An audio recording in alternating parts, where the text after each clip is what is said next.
Hello viewers, good morning. कैसे हैं आप लोग? आशा करती हूँ कि आप लोग अच्छे होंगे और आपकी स्टडी भी बहुत अच्छी चल रही होगी। और अभी मॉर्निंग का टाइम तो आपको मैंने दिखा ही दिया। और अभी मैं अपने कामों से फ्री हो गई थी, तो अब मैं अपनी स्टडी जो है वो कंटिन्यू करती हूँ। तो ये हैं मेरी कुछ एनसीईआरटी वगैरह, जो एनसीईआरटी की बुक्स भी हैं, और जो मैं डीएसएसबी के लिए नोट्स बना रही हूँ उसकी भी बुक्स हैं, और सीटेट के लिए सीडीपी वगैरह जो मैं मतलब नोट्स बनाई थी मैंने, वो भी हैं। और ये सारी कुछ बुक्स मैंने रखी हुई हैं जो मुझे अभी नहीं रीड करनी है, और ये सबसे ऊपर वाली है जो अभी बिल्कुल भी रीड नहीं करनी है। तो मैंने ऐसे थोड़ा सा अपना अरेंज करके रखा है बुक वगैरह अपनी। और ये है कुछ चीज़ें जो मुझे अभी मतलब करेंटली मैं पढ़ रही हूँ, तो इसलिए मैंने यहाँ पे रख लिया है। और अब अपनी स्टडी जो है वो कंटिन्यू करते हैं। आज मैंने सोचा कि वॉइस ओवर नहीं करते हैं, कुछ देर आप लोगों से डायरेक्ट ऐसे ही बात करते हैं। और वॉइस ओवर करने में भी थोड़ी दिक्कत हो जाती है कि मतलब अगर ऐसे डायरेक्ट बोल के मतलब मैं वीडियो बनाती हूँ तो बहुत ज़्यादा मतलब टाइम नहीं लॉस होता। और जब ऐसे करती हूँ कि एक बार वीडियो बनाती हूँ, फिर आवाज़ बैकग्राउंड की हटाओ, फिर वॉइस ओवर करो, तो कुछ ज़्यादा ही टाइम चला जाता है। और कभी कभी ऐसे हो जाता था कि एक बार मैं वॉइस ओवर कर देती थी और कुछ टाइम के बाद जब मैं फ्री होती थी तो फिर उसके आगे वॉइस ओवर करती थी। एक समय पे मतलब मैं पूरी वीडियो में वॉइस ओवर नहीं कर पाती थी, तो जब मैं सुनती थी तो ना चीज़ें बहुत अप डाउन मतलब मेरी जो आवाज़ है उसमें लगती थी। तो बातें कुछ ज़्यादा ही हो गई। और अपना इंट्रो दे दूँ मैं, तो मेरा नाम नेहा है, और अभी मैं जो है वो डीएसएसबी पीआरटी और बीपीएससी टीआरई 4.0 की प्रिपरेशन कर रही हूँ। और मैंने सीटेट का ये सेकंड पेपर अप्लाई किया है। और अगर आप लोग भी जो सीटेट का एग्ज़ाम दे रहे हैं, किसी का हो सकता है क्लियर हो गया हो और उन्होंने दोबारा से अप्लाई किया हो, या फिर जिसका नहीं भी क्लियर है, अगर सच बताऊं तो अगर आप किसी एग्ज़ाम को टारगेट करके पढ़ोगे तो आपकी तैयारी जो है जिस लेवल की अभी हो रही है उससे कहीं ना कहीं और ज़्यादा बेहतर तरीके से हो जाएगी। और जो भी अभी सीटेट का मतलब प्रिपरेशन जो कर रहे हैं, आप लोग बस ये ना सोचिए कि मुझे सीटेट का एग्ज़ाम देना है। आप लोग ये सोच के स्टडी करिए कि हाँ, सीटेट के एग्ज़ाम के बाद मुझे किसी एक एग्ज़ाम को आप टारगेट करिए कि मुझे इस एग्ज़ाम को जो है देना है, इस एग्ज़ाम में बैठना है मुझे। चाहे आप डीएसएसबी की बात कर लीजिए, क्योंकि डीएसएसबी की जो वैकेंसी है पीआरटी की वो भी देखने को मिलेगी। हाँ, थोड़ा लंबा प्रोसेस हो सकता है इसका, पर देखने को मिलेगी। और बीपीएससी टीआरई 4.0 भी है कि हाँ, देखने को मिलेगा। और तो आप चाहे इसकी मतलब डीएसएसबी की या फिर टीआरई 4 की, आप किसी चीज़ को ये टारगेट करके चलो कि हाँ, मुझे सीटेट के एग्ज़ाम के बाद इस चीज़ को पढ़ना है, इस एग्ज़ाम में बैठना है, तो तैयारी जो है और ज़्यादा मोटिवेशन के साथ होगी। तो अब कंटिन्यू करते हैं अपनी स्टडी। तो यहाँ मैंने अपनी स्टडी कंटिन्यू कर दी है, और अभी मैं 7th क्लास की हिस्ट्री जो है उसको रीड करने चल रही हूँ, क्योंकि 7th क्लास की जो भी हिस्ट्री की बुक्स हैं वो सारी बुक्स तो मैंने कंप्लीट कर ली है। और हिस्ट्री का जो लास्ट चैप्टर था वो मेरा बचा हुआ था। और मैंने अपने प्रीवियस वीडियो में आप लोगों को बताया ही था कि मैंने सोचा कंप्लीट कर लूँ, पर चैप्टर थोड़ा लेंदी है तो इस वजह से नहीं हो पाया था। तो आज जो है ये मैं लास्ट चैप्टर हिस्ट्री का कंप्लीट कर लूँगी, तो जो 7th क्लास की हिस्ट्री है मेरी वो भी कंप्लीट हो जाएगी। और उसके बाद जो है मैं 8th क्लास की जो भी हिस्ट्री की बुक्स हैं वो बुक्स मैं रीड करना स्टार्ट कर दूँगी। और आप लोगों में से जिनका भी ये कमेंट होता है कि मैं अपनी नोट्स नहीं शेयर कर रही हूँ या फिर कहाँ पे शेयर कर रही हूँ, तो मैं अपनी नोट्स जो है पहले मैंने सोचा था कि इंस्टाग्राम पे शेयर कर देती हूँ, पर फिर मैंने सोचा कि कम्युनिटी पे ही शेयर कर देती हूँ। और बहुत सारे लोगों को कम्युनिटी नहीं पता है, तो जब मतलब आप मेरे चैनल पे विजिट करते हो, देखते हो मेरी वीडियोस, तो जो भी मैं अपनी नोट्स शेयर करूँगी वो पिक्चर फॉर्मेट में आप सभी के सामने जो है आ जाएगी जब आप लोग वाईटी ओपन करोगे। तो इस तरीके से कम्युनिटी होती है जो पिक्चर वगैरह मैं पोस्ट करती हूँ। तो अभी मैंने जो है क्लास 6 की सिर्फ ज्योग्राफी जो है वहाँ पे पोस्ट की हुई हैं। अब उसमें ज़्यादा चैप्टर नहीं है, 1 ही 2 चैप्टर और है जिसको मैं जल्दी पोस्ट कर दूँगी। तो क्लास 6 की जो ज्योग्राफी है वो कंप्लीट हो जाएगी। उसके बाद मैं पॉलिटी और हिस्ट्री वगैरह कंप्लीट जो है बुक वो भी मैं पोस्ट कर दिया करूँगी अपनी कम्युनिटी पे। और साथ ही साथ मैंने सीडीपी की महामैराथन नोट्स बनाई थी सचिन सर की, और उसमें मैंने बहुत ज़्यादा रफली लिखा है, पर मैंने वो सारी चीज़ें भी शेयर की है कम्युनिटी पे। और अभी जो है मतलब मैं टॉपिक टू टॉपिक कर रही हूँ। कंप्लीट जो नोट्स है वो एक ही बार में नहीं पोस्ट हो सकती है, क्योंकि एक बार में सिर्फ 5 पिक्स ही पोस्ट होती हैं। तो मैंने वहाँ पे ईवीएस की नोट्स अपनी शेयर की है, कुछ टॉपिक्स मैंने शेयर कर दिए हैं और सीडीपी में भी कुछ टॉपिक्स शेयर किए हैं। और एसएसटी के लिए मैं जो है एनसीईआरटी की बुक्स शेयर कर रही हूँ।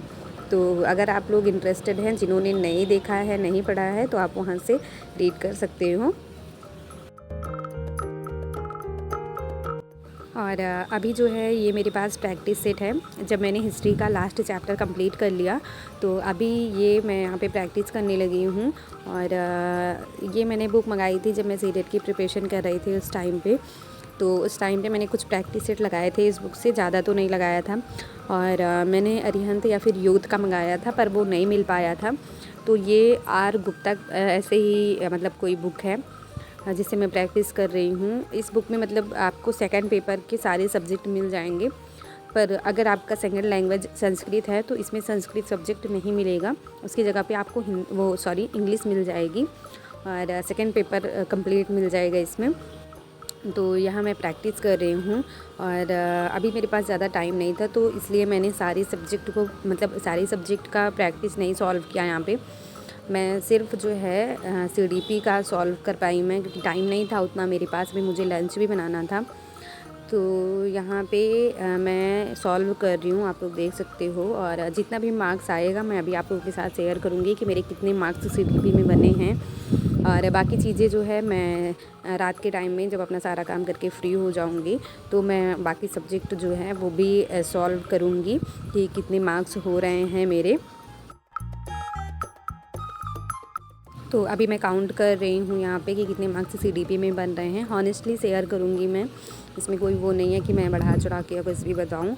और जो भी चीज़ें गलत होगी वो मैं दिखाऊँगी आप लोगों को कि मेरे कितने क्वेश्चन गलत हुए हैं। और ये देख सकते हैं आप लोग 30 में 28 नंबर मेरे सीडीपी में बने हैं और मेरे इसमें 2 क्वेश्चन गलत हो गए थे। और मतलब कभी कभी होता है ना, जब चीज़ें काफ़ी टाइम पहले रिवाइज़ किए होते हैं तो हो जाता है ऐसे। और सीडीपी में मेरे जो है वो हमेशा से ही अच्छे नंबर रहे हैं। और उसके बाद अभी आधे घंटे का टाइम था मेरे पास, तो मैंने सोचा चलो थोड़ी देर क्लॉक पढ़ लेते हैं। तो यहाँ मैं क्लॉक पढ़ने लगी थी और क्लॉक जो है वो मैंने अपने ही फ़ोन से पढ़ा था, तो उसकी वीडियो मैं नहीं बना पाई। पर हाँ, मैंने जो पढ़ा वो आप लोगों को दिखाया है। और अभी जो है मैंने पिछली वीडियो में पार्ट ए पढ़ा था क्लॉक का और आज मैंने पार्ट बी पढ़ा है क्लॉक का। तो अभी दोपहर का टाइम था, मैं आ गई किचन में लंच बनाने के लिए। तो यहाँ मैं फटाफट से लंच बना के उसके बाद अपने काम से फ्री हो जाऊँगी। तो मैं थोड़ी देर रेस्ट करूँगी और फिर शाम की स्टडी जो है मैं कंटिन्यू करूँगी अपनी स्टडी। तो आप में से जो भी मेरी बहनें हैं जो बहुत ज़्यादा परेशान रहती हैं अपनी सिचुएशन को लेके, और बहुत सारे कमेंट ऐसे आते भी हैं मेरे चैनल के रिगार्डिंग, मैं नहीं बता रही हूँ, मैं श्वेता दी के चैनल के रिगार्डिंग भी बता रही हूँ, अपने चैनल के रिगार्डिंग भी बता रही हूँ। बहुत सारी बहनें हैं जिनका कमेंट आता है कि उनकी सिचुएशन नहीं अच्छी है। और जब ऐसी बहुत सारी प्रॉब्लम्स हैं उनकी लाइफ में जिनको मतलब हम देखते हैं ना, तो कहीं ना कहीं ऐसा लगता है कि हमारी प्रॉब्लम उनके सामने कुछ भी नहीं है। ऐसे बहुत सारी लड़कियां हैं, बहुत सारी हाउसवाइफ हैं जो बहुत ज़्यादा सर्वाइव कर रही हैं अपनी लाइफ में। तो मैं एक ही बात बोलूँगी कि आप जो है ये डिसाइड करो, आप सिर्फ इस चीज़ को लेके चलो कि आपकी सिचुएशन ज़्यादा बड़ी है या फिर आपका गोल ज़्यादा बड़ा है। ये एक लाइन आपको बहुत ज़्यादा मोटिवेशन देगी आपको अपनी लाइफ में आगे बढ़ने के लिए और हर चीज़ अचीव करने के लिए।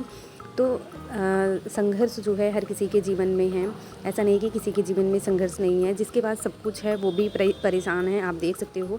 और इसका एग्जाम्पल कहीं दूर जाने की ज़रूरत नहीं है, अगर आप अपने आसपास भी देखोगे तो आप देख सकते हो जिसके पास कुछ नहीं है वो तो परेशान है ही, पर जिसके पास सब कुछ है, जिसने सब कुछ अचीव किया है, वो भी परेशान है। क्योंकि इसके पीछे का रीज़न ये है कि सेटिस्फैक्शन नहीं है किसी के पास। अगर आपके पास थोड़ी भी चीज़ें हैं, अगर आप सेटिस्फाइड हो तो वो चीज़ जो है आपको मतलब निगेटिविटी वहाँ पे नहीं हावी होगी आपके ऊपर। पर अगर आपके अंदर सेटिस्फैक्शन नहीं है तो आपके ऊपर निगेटिविटी हावी होगी। और आज मैंने इस टॉपिक पे एक सबसे मतलब मोटिवेशन की बात ये सीखी है कि श्री राम जो थे उनको भी राजा बनने के लिए 14 वर्षों का जो है वनवास झेलना पड़ा था। तो हम कौन से वो हैं, है ना। तो अगर आपके लाइफ में स्ट्रगल है तो आप उसको पॉजिटिव वे में लीजिए। अगर आपके लाइफ में स्ट्रगल है तभी आप निखर सकते हैं, तभी आपके अंदर वो जो दुगना मोटिवेशन होता है ना वो होगा। तो अभी जो है मेरी 7th क्लास की सारी जो एनसीईआरटी की बुक्स हैं वो कंप्लीट हो गई हैं और अभी मैं 8th क्लास की एनसीईआरटी पढ़ना मैंने शुरू कर दिया है। तो अभी जो मैं पढ़ रही हूँ वो पॉलिटी पढ़ रही हूँ, फर्स्ट चैप्टर भारत का संविधान। और अगर आप यकीन मानिए, अगर आप जो है एनसीईआरटी पढ़ना स्टार्ट करेंगे तो आपको बहुत इंटरेस्ट आने वाला है। और मुझे पहले तो नहीं पता था, पर हाँ जब मैंने स्टार्ट किया, चीज़ें पहले तो कम समझ में आ रही हैं, पर हाँ 1-2 बार मैं अगर ये बुक रिवाइज़ करूँगी तो जो बेसिक चीज़ें हैं वो मेरी कहीं ना कहीं बहुत ज़्यादा स्ट्रॉन्ग होने वाली हैं, इतना तो मुझे पता है।